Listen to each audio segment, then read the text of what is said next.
What makes something a contract?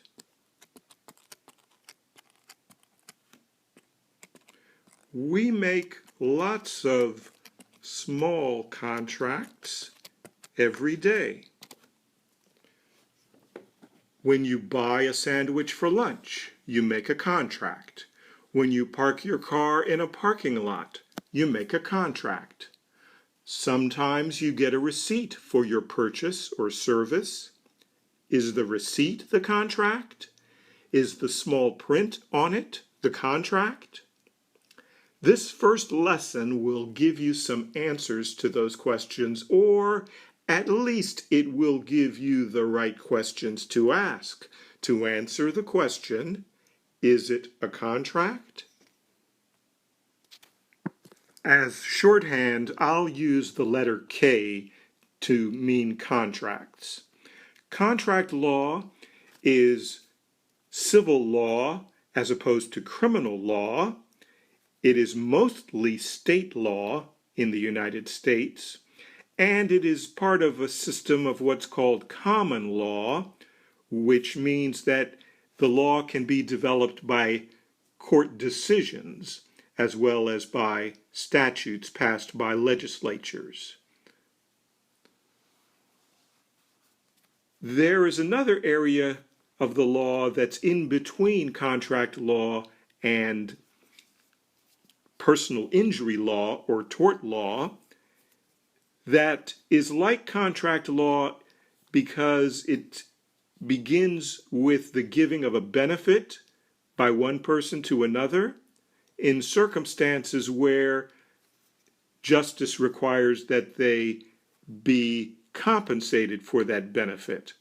That area is called the law of restitution.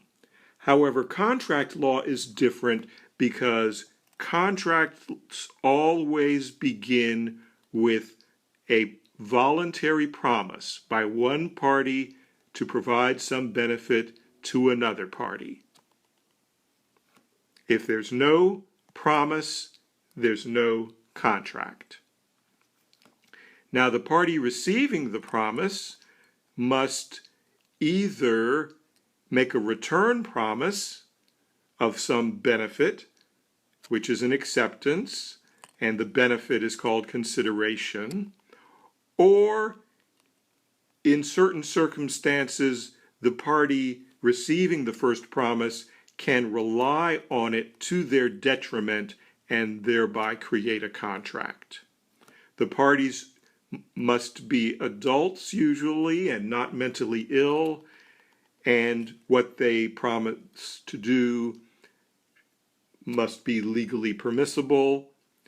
And how do we know that they've made a promise that they intended to be enforced by law, which is what a contract is, a promise enforceable by law?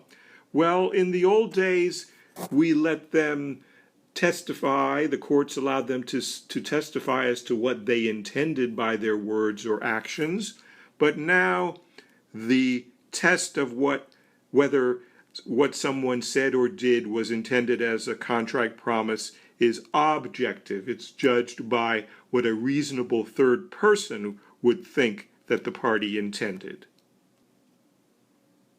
To distinguish the first promise from the return promise, we call the first promise in a contract the offer, and it has proposed terms and a proposed method of response.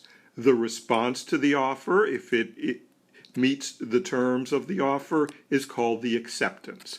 And as we said before, a contract promise must have an intention by the offeror to create a legal duty, to perform the promise. It must have a specific offeree, and its proposed terms must be clear and enforceable by a court. And again, we judge the intention of the offeror objectively by what a reasonable third person would think it meant, not what the speaker or the actor himself or herself says they meant. For example, If Jane tells her friend Mary, hey, you know that new restaurant that just opened? Well, let's go to that restaurant. Lunch is on me.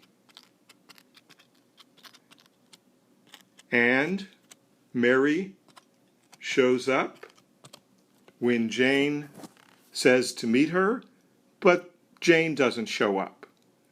Now, is that a breach of a contract for Jane to say lunch was on me? Well, no, according to the rules we just said, because it's very unlikely, judged by what a third person would consider Jane's intent, that saying lunch is on me at the new restaurant was intended to create a legal duty. But what if Jane owed Mary $200? And this was a very expensive restaurant where the meal might cost $200. In that case, if Jane doesn't show up, Mary might say, well, this lunch was supposed to pay off Jane's debt to me. And by not paying off the debt, then Jane breached a contract. That's much more likely because the circumstances would indicate that Jane intended her promise to be enforced by law. As mentioned before, the person to whom an offer is made must be specifically identifiable. Therefore, advertisements to the public are not offers and cannot be accepted by anyone who sees them as the acceptance of a contract. Ads are merely invitations for offers from the readers to the advertisers. They're inviting you to go into a store where they have advertised that their goods are available and make an offer to buy them. Again, an offer must have clear and definite terms that a judge will understand how to enforce in a breach of contract lawsuit.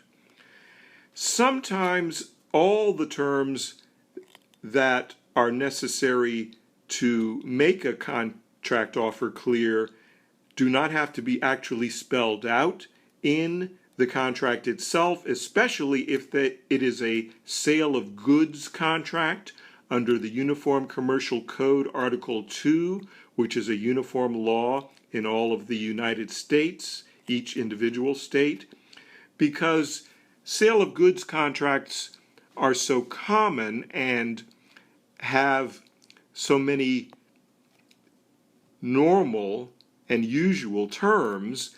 In that case, a court can imply into the contract what's called trade usage, trade custom, and the party's course of dealing or the party's course of performance to fill in the blanks for terms of the contract that are not spelled out. A contract offer is not open forever. There's a duration, a time limit for acceptance of the offer, which is the time limit either specified in the offer itself, or if there's no time limit specified in the offer, the law says it's a reasonable time based on the facts.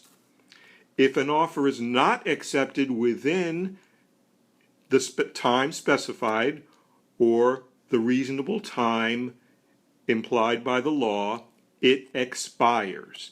And any attempt to accept the offer after it expires becomes a counter offer. Also, if there's an acceptance before the offer expires, but it is with different terms, this is also a counter offer. And the effect of that type of counter offer, an acceptance with different terms, is that it terminates the first offeree's power to accept the original offer. Offers can be revoked by the offeror, meaning they can be withdrawn at any time prior to acceptance by the offeree, unless the offer's terms prevent revocation, or for a sale of goods offer, the Uniform Commercial Code rules prevent the offer's revocation. For example, if Bill makes an offer to buy John's car,